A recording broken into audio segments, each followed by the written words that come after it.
Hello guys, and welcome back to my channel. Now before I begin with this video, I want you guys to quickly subscribe to my channel so that you can receive updates and notifications.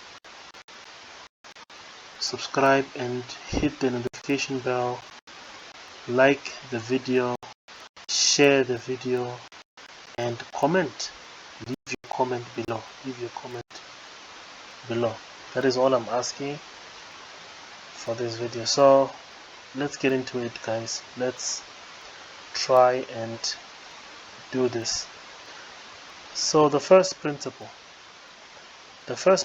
as you know, it is f prime of x equals to the limit as our h tends to 0 of f of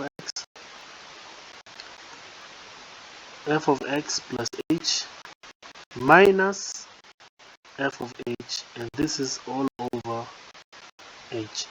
This is the first principle. Now what do you get from the first principle? You get this.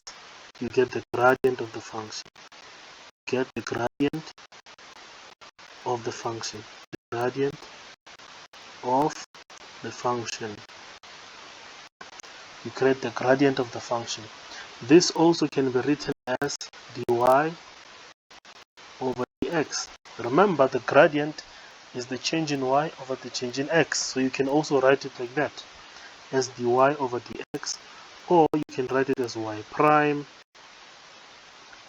or you can write it as dx of the function. Dx of the function.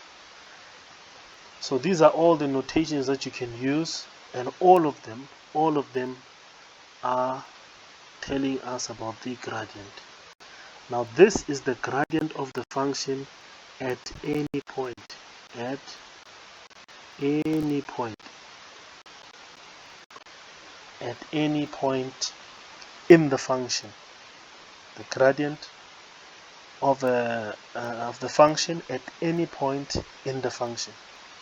Whether it is a straight line function, whether it's a cubic function or a parabolic function, it doesn't matter. This will give you the gradient of the function at any point in the function.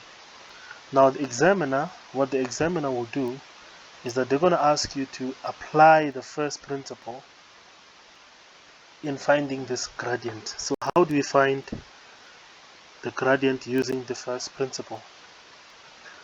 So what you do is that, for example, let's say you have f, not f prime, but f of x equals to x squared, and then you're told derive this or find the gradient of the function at any point of this function here, referring to f of x equals to x squared, using the first principle. They're going to specify using the first principle. So what you're going to do, you're going to write your first principle down. You say is the limit as my h approaches 0 of f of x plus h minus f of x all over h. So what you're going to do, I'm going to use a different color. What you're going to do, guys, is that you're going to first find this. Find f of x plus h, and then find what is f of x. Obviously, f of x you are given. You know what is f of x because you are given. However, what you need to find is just f of x plus h. And once you find it, then you can substitute it on the equation. So we're asking ourselves, what is f of x plus h? Now you were given the function which is x squared, right? F of x equals to x squared. So wherever you find x in the function, you put x plus h. So f of x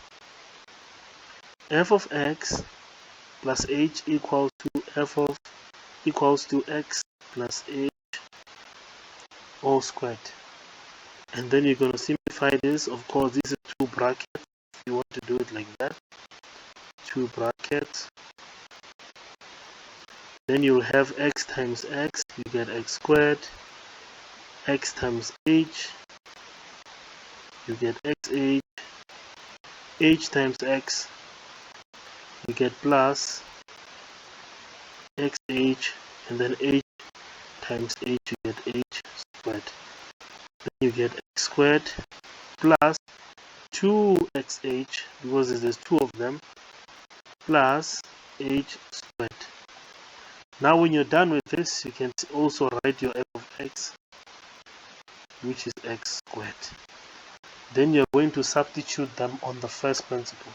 So the first principle states that the gradient of the function at any point equals the limit as h approaches 0 of f of x plus h, which we just calculated is x squared plus 2xh plus h squared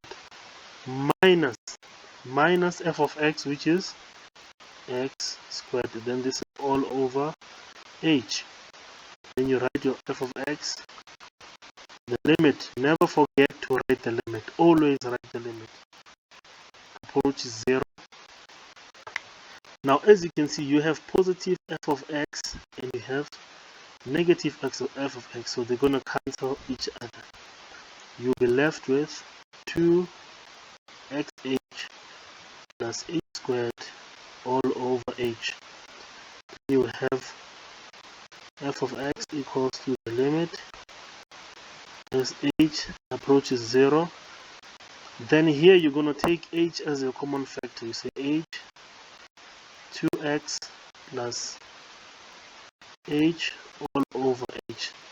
This h will cancel that h, then you'll be left with f of x equals to the limit as h tends to 0 of 2x plus h. Now when you have eliminated the h, which is the denominator, when you have eliminated this h, on this step now you're going to substitute your h as 0. You're going to substitute your h as 0. So you're going to say f prime of x equals to, when you substitute, you remove the limit and you remove that h approaching 0. So you say 2x plus 0, then your f of x equals to 2x. This is the gradient at any point of the graph. So if they ask you what is the gradient of this function at x equals to 2, you'll say the gradient of this function at x equals to 2 equals to 2 times 2, which is 4. So the gradient at x equals to 2, it is 4. They can ask you about at any point. They can say at x equals to 5, at x equals to 10. You simply substitute that value of x and you'll find the gradient at that specific point. This is how you apply the first principle. Don't forget to subscribe, and on the next video I'll do other problems on the first principle, and I'll also show you the power rule as well. So thank you guys. See you guys on the next video.